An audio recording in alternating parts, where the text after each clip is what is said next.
Good evening students, I am Dr. Shubhi and in this session we will see how we can create tuples in Python. So the first thing that we create in tuple is that we can create data in the form of lists. But the very important point over here is that the data is immutable. Immutable means that I cannot change the data very easily. If I want to change, I have to incorporate this type of data inside it, and only then I can do little bit of changes. From safety point of view, tuples are used because when the data is very crucial and we want to store it in such a way that we can avoid accidental deletions or unintentional mistakes. So there the best option is we go for a tuple data type. Now let's see, can we change the value of a tuple or not. So first thing that we will see over here is that how to fetch a value from a tuple. It is very similar to list. We have to pass the index value within square brackets and we can get the result. This result is probably because I have not run the tuple over there. Yeah, so I have executed my tuple over there. So I have created my variable name and now I can see the name 0 is Shruti. So this is how we try to fetch a particular value. Likewise, I'm just showing you one more example so that you can see name at the first location, which is actually the second value, it is Mahi. So likewise, we can fetch the values from a tuple. Now we were talking that can we change the value of a tuple. Let's see. I write over here name 0 equals to, let's say, white. Okay, and I press enter. So I'm getting an error because tuple object does not support item assignment. So basically we cannot change a value, and that is the only difference, one very important difference, how tuple is different from list, where we cannot change a value, an existing value. Let's come to negative indexing. The concept of negative indexing, it is again same. If I want to find out the last value, I can very easily write name -1 and it will give me the last value. So it is Saurabh. You can see over here it is Saurabh and it is the last value. So likewise, if I write over here -2, I will get Mahi. So back counting is also possible. Now items of mutable elements can be changed, and which means that supposingly I have a tuple, let's say a list, okay, and here I have values 1 2 3 4 5 6, and then I have a value 45 comma 900. So now in overall I have 7 items over here, and this is my tuple, my tup. So my tup is having 6 values and the 7th value is a list. So I can now change the element of the list. That is possible because list is a mutable element and it can be changed. Let's see how we can do it. First of all, I have to understand the concept of index, which is very simple. I am giving the location of my list element, which is 45 and 900. So this location is 6. You can see over here this location is the 6th location because the indexing starts from 0. So this is 6, and for the 6th I am talking about, let's say, the 0th element. Okay, so 0th element means 6th element, and the 6th element, the 0th element, which is 45. And now I am, let's say, making it 90 and I press enter. So I have done the changes, but how can I see? I can see when I will write my tup and press enter. So you can see over here that I have changed the item, which is a mutable element. So basically list is a mutable element, and I can change the value of a list if a list is existing within a tuple.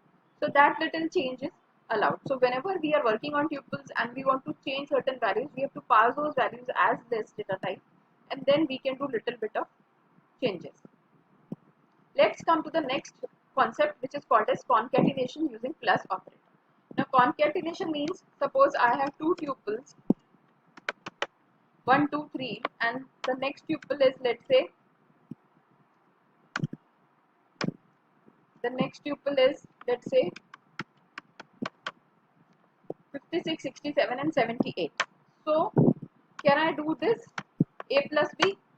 Yes, I can do this. This is called as concatenation using the plus operator. So ideally it is not adding 1 and 56 or 2 plus 67, rather it is joining the two tuples and making a long chain of all the items. Now suppose I have one more tuple over here that will also be added if I want to add. If suppose that is a string data type,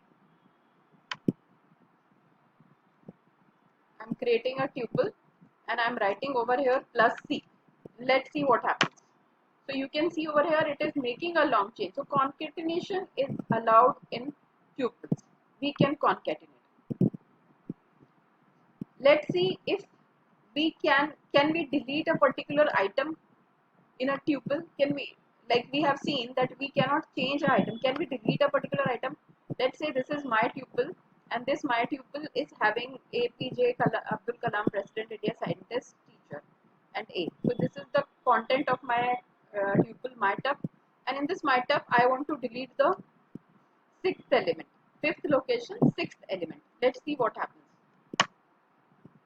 So I am getting an error. Why I am getting an error? Because tuple object does not support item deletion. So that is what I wanted to convey to you, that we can't delete items.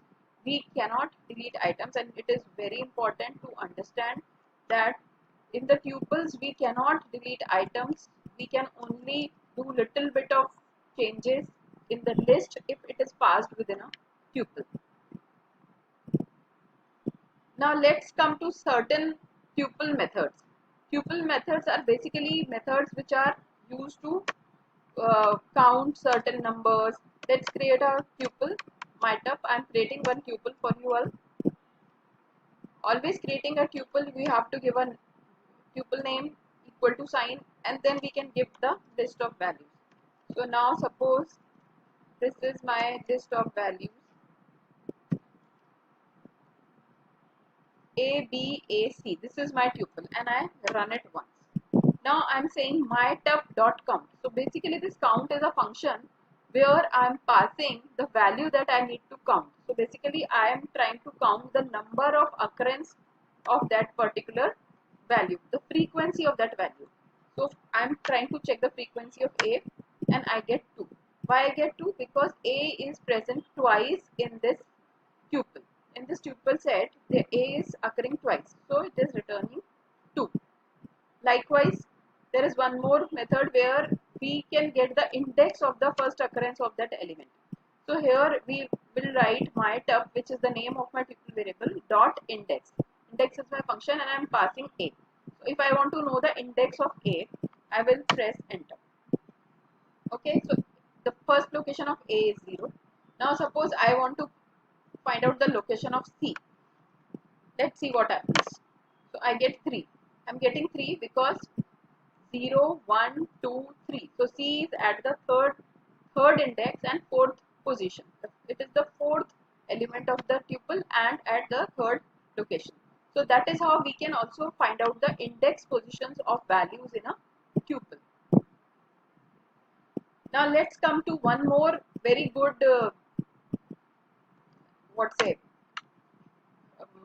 membership test function, wherein we can very easily, with the help of in keyword, we can find out a value in a tuple, whether a particular value is existing in a tuple or not.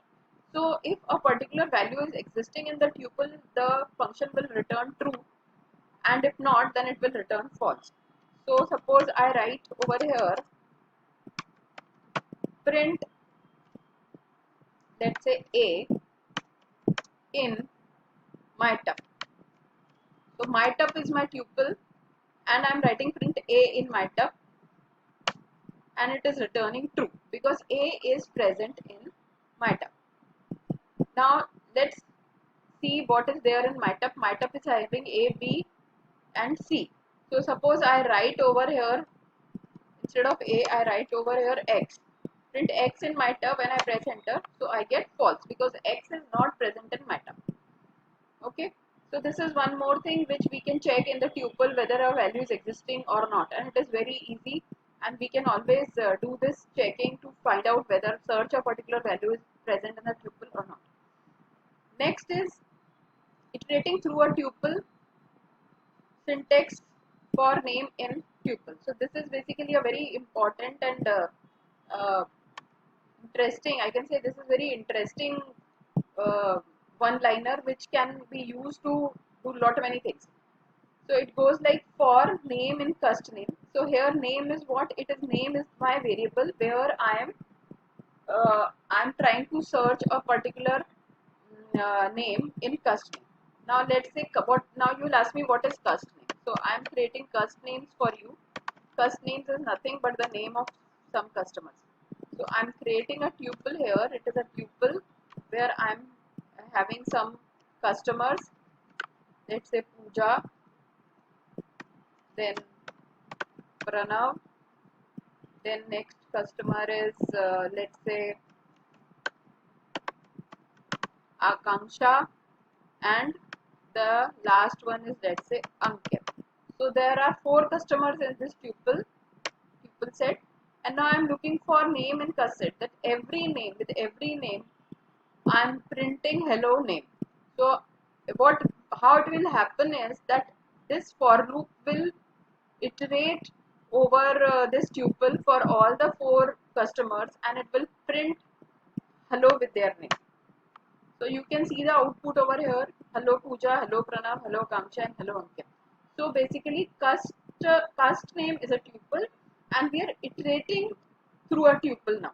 We are creating a for loop, and with the help of for loop we are trying to print something. It is not just we are printing hello Pooja. We can also add something over here like how are you doing.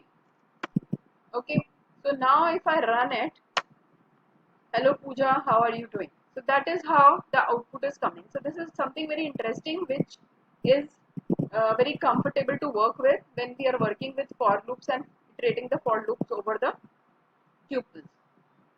So friends, I'm trying to give you all the sessions where with all the syntaxes and very small simple programs. I hope you are liking these videos. Please do subscribe my channel if you find it fruitful, and I will be in the next video. I will be sharing dictionaries with you. Have a great day.